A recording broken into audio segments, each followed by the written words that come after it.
Welcome to the August edition of Michigan Gardener. Today is actually not August yet, we're actually still in July, but there are so many things to do that we have to get started early, and most of these jobs are pretty small.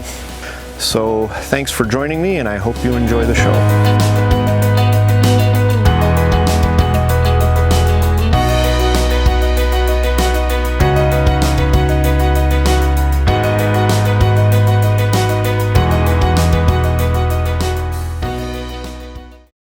So you can see behind me, these rose bushes are in need of a little bit of care. These particular bushes get 3 flowers per stem, and once they've spent the bloom, it leaves behind a little pod thing, and if you want it to keep blooming, you should trim that off. So we're gonna do some of that today. I've read up a little bit on roses. I've not kept them before, but it's time. I think we'll start on this one, and by 3 roses per stem, you can kind of see what I mean right here. There's 2 that are still in bud, and there's one that's just starting to bloom. You can see some new growth out here from places that I've already pruned. And then you can also see, like here, none of these flowers are going to be ready at exactly the same time. So what I've been doing is just trimming them out one at a time. And kind of the classic way of pruning rose bushes is to look, and you can see here's a branch with 5 leaves on it. 1, 2, 3, 4, 5. And kind of the classic way to do this is to prune to just above the first branch that has 5 leaves on it, because this one has 3. And you want one that's facing to the outside of the plant like this. And one of the reasons you want to prune this so that it grows out is if you look here in the center of the plant, it's pretty congested, and there are some dead yellow leaves like this one right here. Ouch. Roses have thorns, by the way, and if you let these dead and yellow leaves sit on the inside of the plant, and you let the inside of the plant get real congested like this, then you can get some diseases of roses that you kind of want. For the next bit here, I wanted to show you about this butterfly weed that I mentioned briefly in the July episode. I've got 3 plants growing here. The scientific name is Asclepias tuberosa. Sounds like something a spell you'd use on Harry Potter to, I don't know, put somebody asleep. Anyway, I think it's probably outside of its described range for the United States. It's in the book, it says it's from North Dakota to Texas and then westward from there. And I've seen this growing wild all over the place here, right where I live in Michigan. So I think it'll do fine, especially since we have it just about everywhere. But it gets these nice clusters of flowers. This one has started flowering since I put it in, and I just like the orange, and it's like a cluster, and it looks good next to things like of different colors. Just a neat little plant. Supposedly it was used by the Indians, the roots. You can boil them, and it's good for if you get the poops or respiratory ailments, which if you read a lot of the herbal medicine books, everything's good for if you have the poops or a cough. This is one of them. Here's another little job I actually need to do, and that's my luffa gourds. And would you come and luffa my fresh farm? Are requiring a little feeding because they're now starting to go into flowering. And so I have here liquid seaweed. The temptation is always to use more because more equals more better, but you can actually hurt your plants doing that. Don't ask me how I know that, but there's this thing called nitrogen burn that you kind of want to avoid. I doubt there's much risk of it with this liquid seaweed because it's so light on the nitrogen that probably wouldn't cause a problem, but I'd still rather just do things right. Oh, overflowing. All right, let's go get them.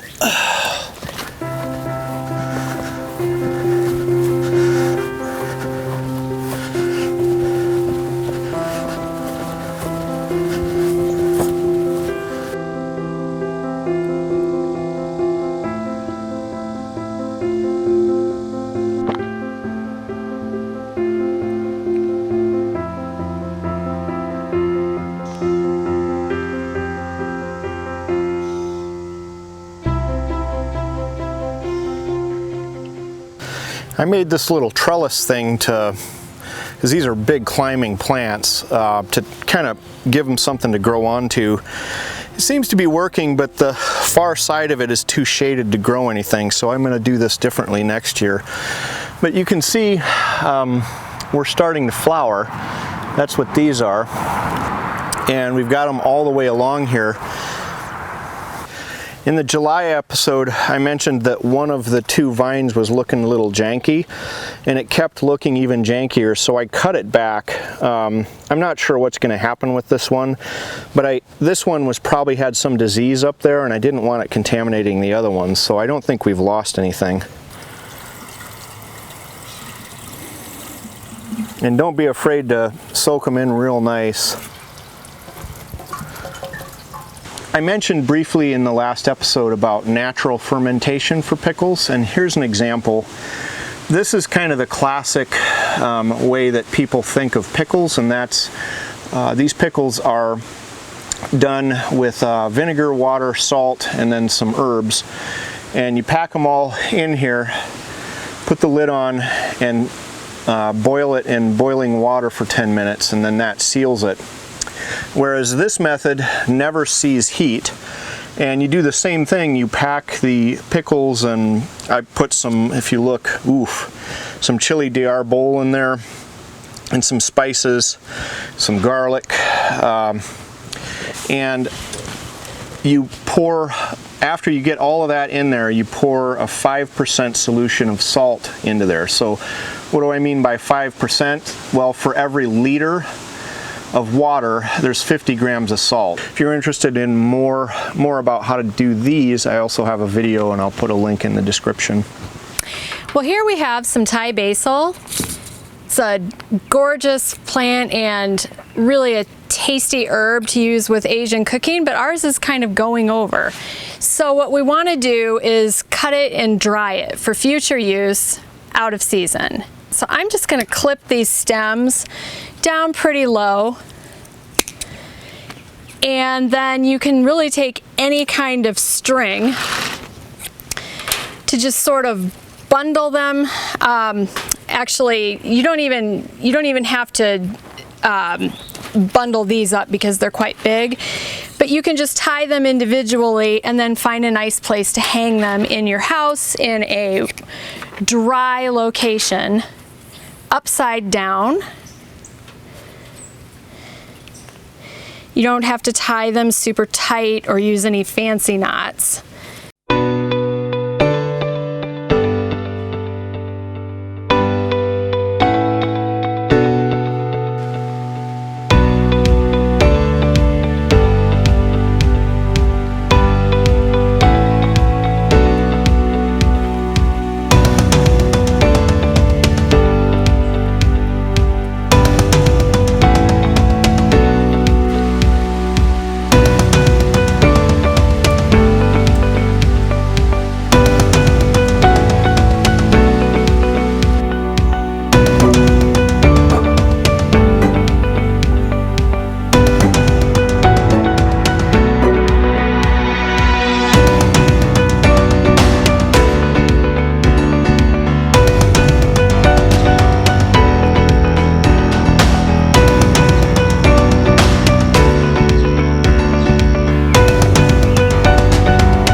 These are dahlias in these 3 pots. You can see they're obviously very different looking flowers, but they're all dahlias, and dahlias come from Mexico, and they grow from tubers. Now they're not hardy where I live, so at the end of the year you have to dig up the tubers and bring them inside, keep them in a dry, cool place.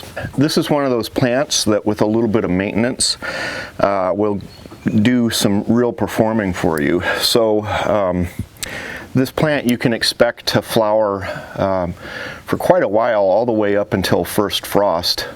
To do that, what you need to do is, you see this, when a flower is spent, what you want to do is go in and cut that back to the next leaf. It's called deadheading.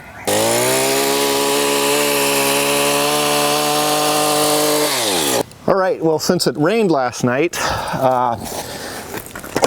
Gretchen wants to dig out this grass because this needs to go, and seems to work a little better if the turf is real wet, and it is right now, so we're going to try to dig that out. All right, we'll see if this is any easier. The other day she was in here with a crowbar and a hammer. Oof, I don't know. There it goes.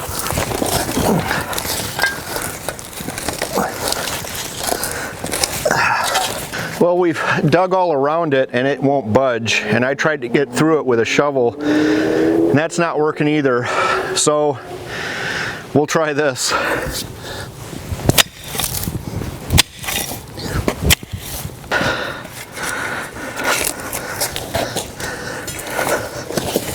There, I think that may be what we have to do, is to bust this thing in half with a axe and take it out piecewise like that.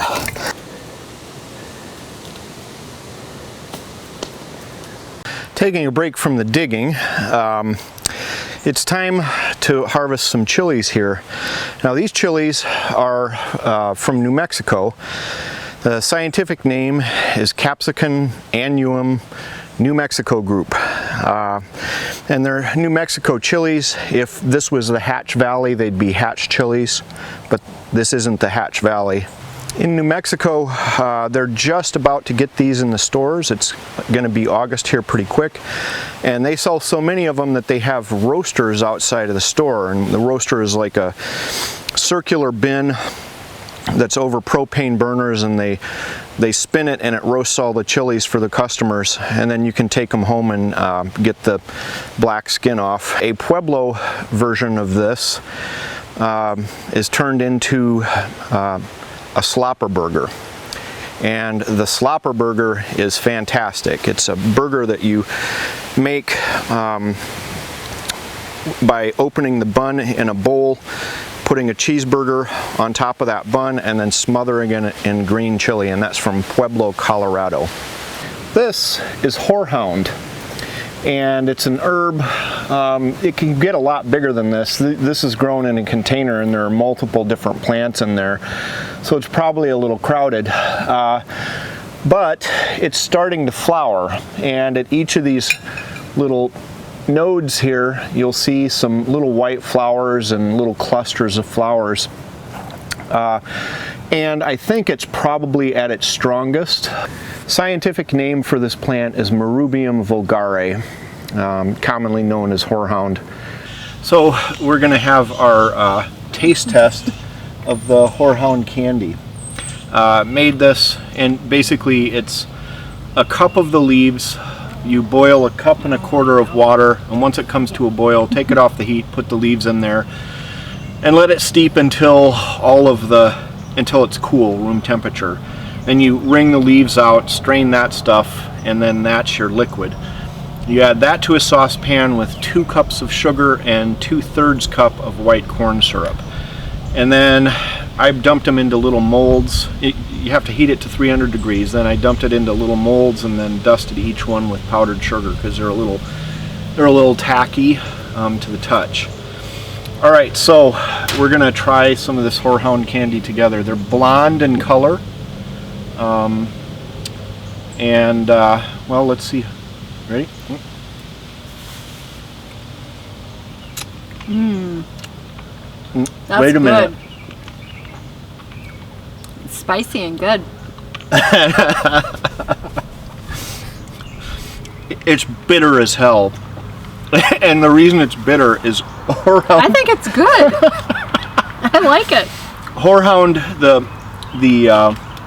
Latin name for it is Marubium vulgare, and Marubium means very bitter, and the vulgare is common, so it's a common bitter herb.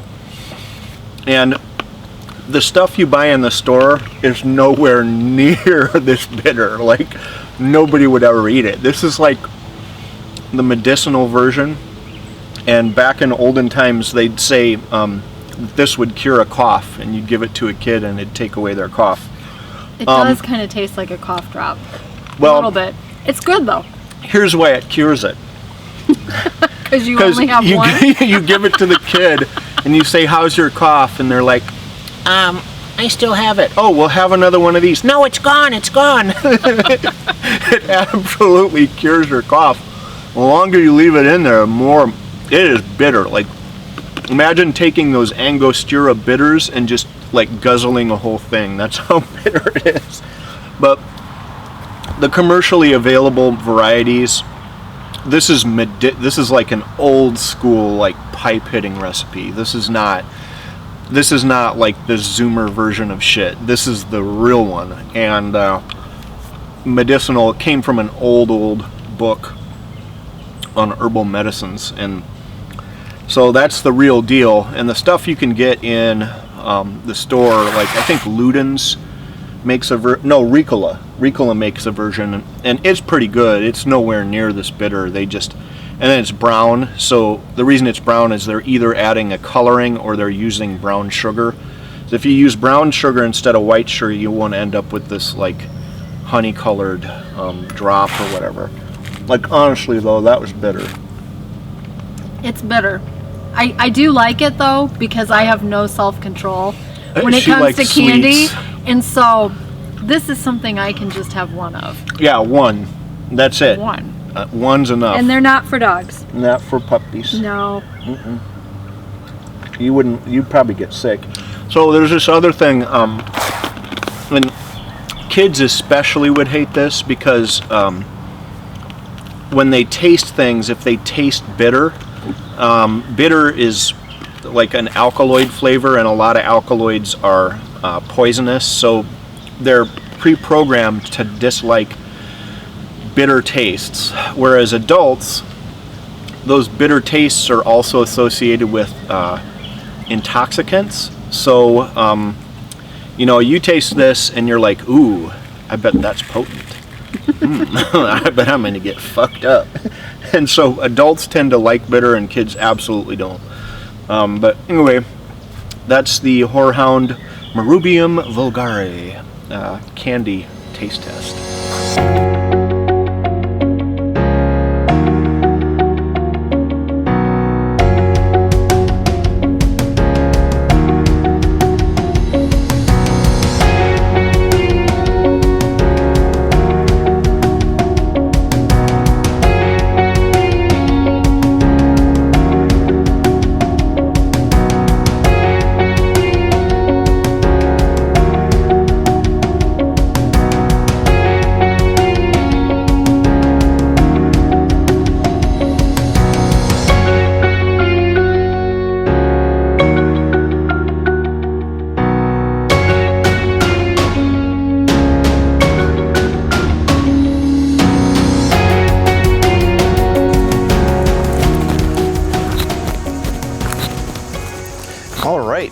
It's time to look at some tomatoes. It's the last week in July and we're just now starting to get some ripe tomatoes. To my right here is a plant that I bought to replace one of the seedlings that I planted that subsequently died out here. The name of this variety is Health Kick, and it makes plum tomatoes. And if you're like most gardeners in the United States, you'll get a few tomatoes coming ripe every day as opposed to all tomatoes at once. So if you just have a few tomatoes, what I like to do is slice one in half of this size, and just put salt and pepper and just eat it raw. There's absolutely nothing like a homegrown tomato that's ripened on the vine. Another thing you can do is, I saw that Chef John from Food Wishes just put out a video a few days ago about Greek tomato and feta fritters, and we tried those and they are fantastic. So I will leave a link to that video in the description if you want to see how to make that. I highly recommend it.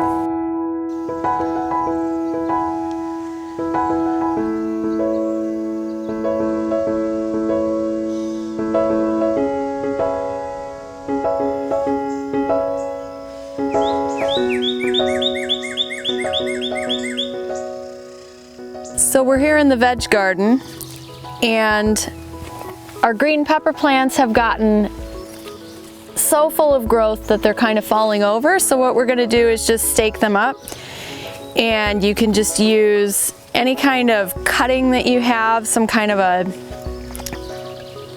just a small tree or any kind of waste that you might have that's kind of sturdy, and we're just going to tie them up with some string.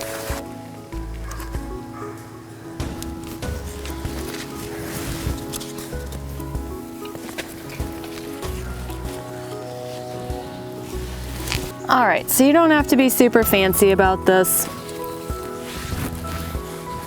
And I'm certainly no expert at tying knots.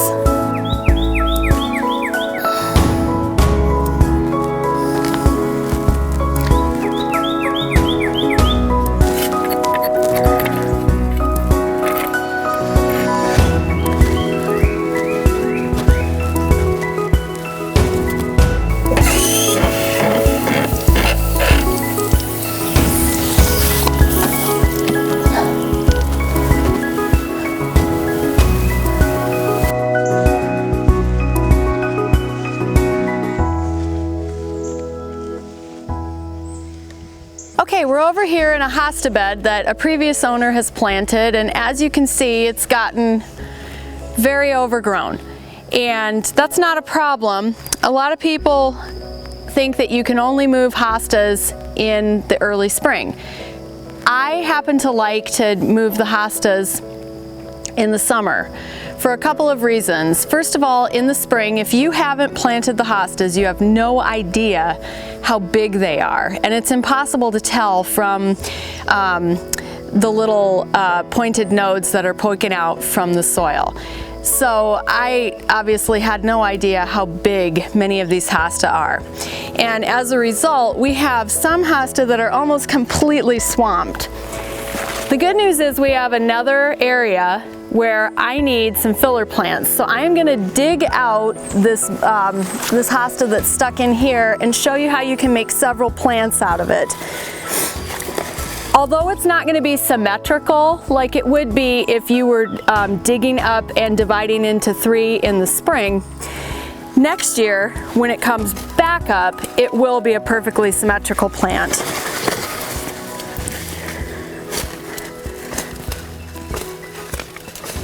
When they're grown so closely together, the roots can be very hard to get in and underneath. This one, however, was not. We got really lucky.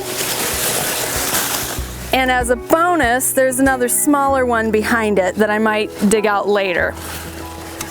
You can either use a really sharp spade, or I like to use a kitchen knife.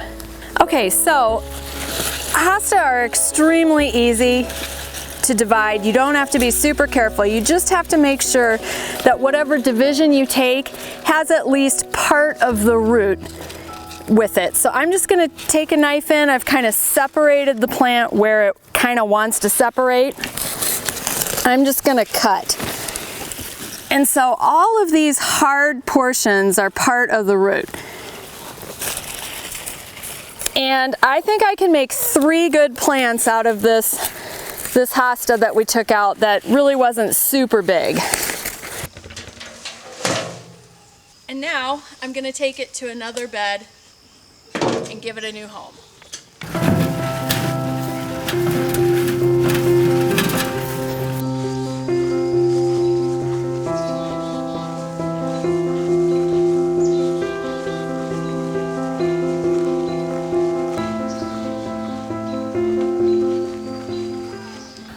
Okay, so I am working on this peninsula border.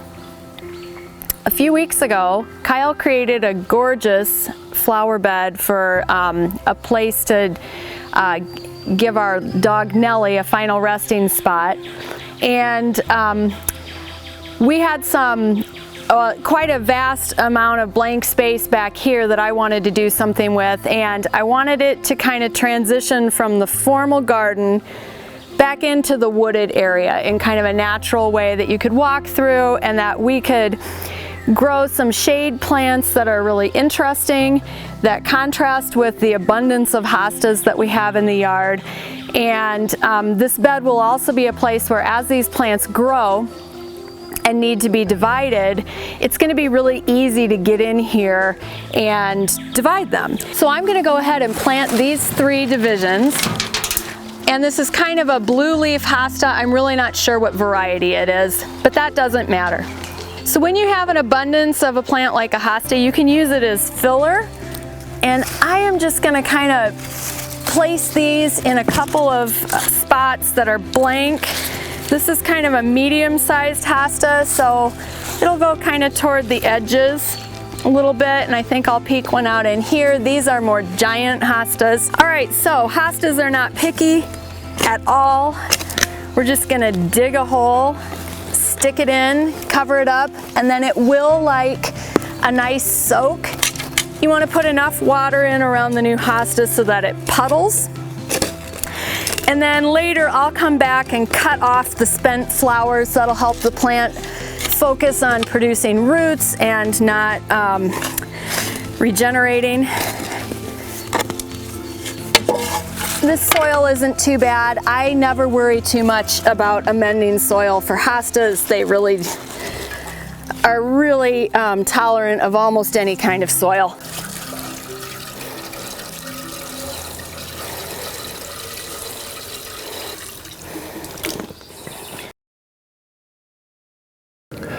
We just pulled the first zucchini out of the garden, and I decided to make some Japanese pickles out of it. There are lots of different ways that they make these pickles. One is to just use salt, and that's what I've done here.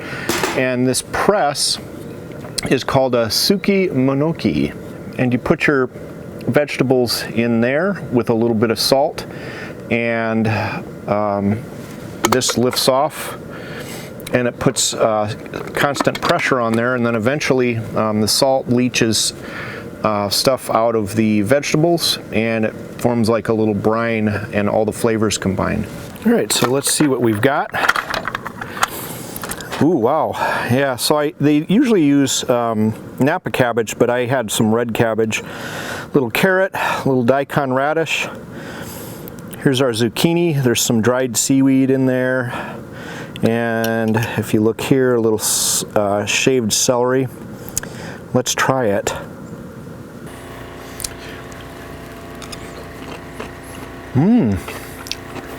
Tasty. I did add a little rice wine vinegar to add a little sourness, so it wasn't just a big hit of salt. A little daikon radish. Well worth the effort.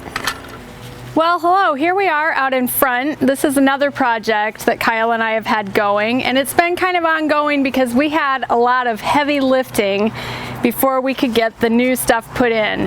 First, we had to dig out some enormously overgrown and impacted grasses, ornamental grasses that were pretty but really didn't fit the spot.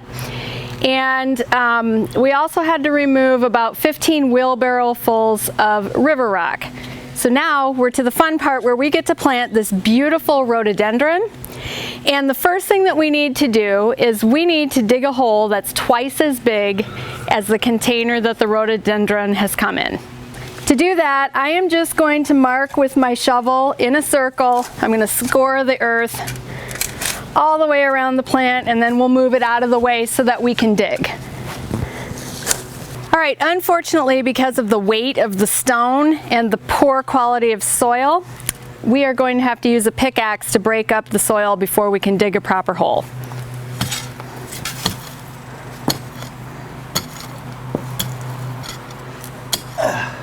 All right, I think you can probably Take a couple shovels out of there.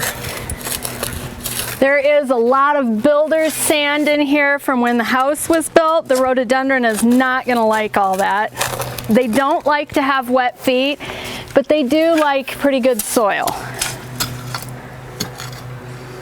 Okay, so we have the hole dug, and in order to keep the feet of this plant dry, and it is a PJM rhododendron, we need to put a little grit in the bottom of the hole. So we have a bag of, it's basically finely crushed quartz. And you can use this not only to put into the bottom of holes that you've dug for plants that like drier feet, you can also dress the top of your potted plants with it. Normally when we transplant a big plant, a big shrub or a big tree, especially like a fruiting tree or something like that, it's a good idea to treat the hole and the base of the root ball with this product, which is called Mycorrhyzae. And it just kind of helps stimulate root growth, and it helps the plant not need quite as much water, and it helps it to establish a nice living environment in its new hole.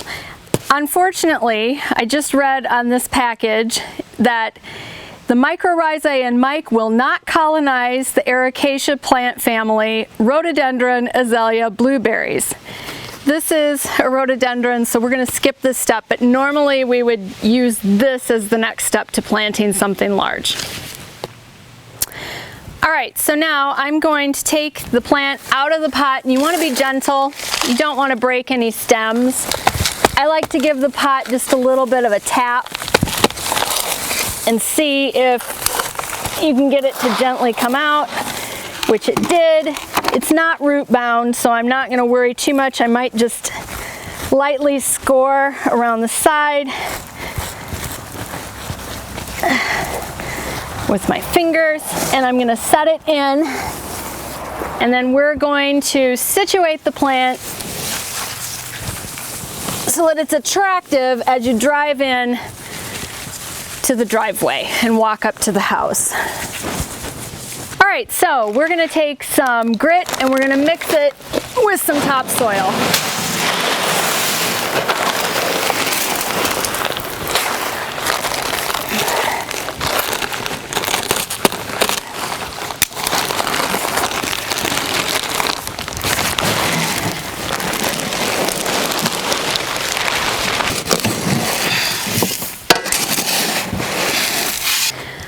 So now I'm just going to gently fill in all the way around the plant with this mixture of topsoil and grit.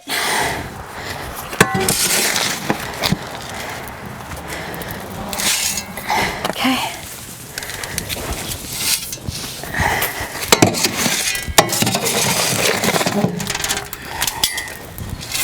Usually rhododendrons like part shade to shade. So we picked a variety that was labeled as part sun. Some varieties will tolerate a little more sun. We get a southeasterly exposure until about 3 o'clock. To go with that, we are going to fill in around the bonsai cedar with ornamental blue fescue grass that will stay pretty small. 3 different varieties of creeping stonecrop sedum. These are going to spread a lot. You can take cuttings off of them. They are really great plants that will grow in really poor soil with very little water. We're going to try a euphorbia plant, which I have never planted before. This is going to get quite large, and at the end of the season you cut out these beautiful yellow flowers that it's going to get, and it does have a latex in it, so you do need to wear gloves and protect your skin. And then we can never resist hen and chicks. They go with everything. Well, hey, Weezy. That's a great dog. Best. Ooh, ooh, ooh. Well, anyway, I thought this would be a great way to end August. I think in about 2 weeks we're going to have enough material to put another one of these out. We have, oh, you can't eat it. That's not dog food, that's people food. We have some tomatoes that are fresh from the garden. This one is called a super beef. And all of these have been washed pretty thoroughly. I want to cut them into kind of irregular chunks. And so let's see how this goes. Wow. These are so juicy, you're going to have to see this a little bit closer. We're going to cut these tomatoes up and put them on a little plate in front of us here. Always trying to avoid the kind of nasty bits at the center there. You see that? Let's not eat that. This next variety is a Health Kick plum. It's a little bit firmer, to be honest. Cherry tomato. Again, trying to avoid that center bit. And now I have some fresh mozzarella, which I'm just going to tear off and kind of scatter around. And next, I've got some extra virgin olive oil that I'm just going to quick scatter around the plate like that. And some fresh basil leaves. I don't like big chunks. I do like to tear them, but I like to do it by hand and not cut them up. And a little bit of fresh ground pepper. And this is Maldon salt. It's like a flaky salt. We'll put a little of that over. So I hope you've enjoyed your first part of August edition of Michigan Gardener, and I hope you've picked up some things that you can use in your own garden, even if you don't live in Michigan. And we will see you back in a couple weeks with some more stuff. Gretchen says, you reap what you sow.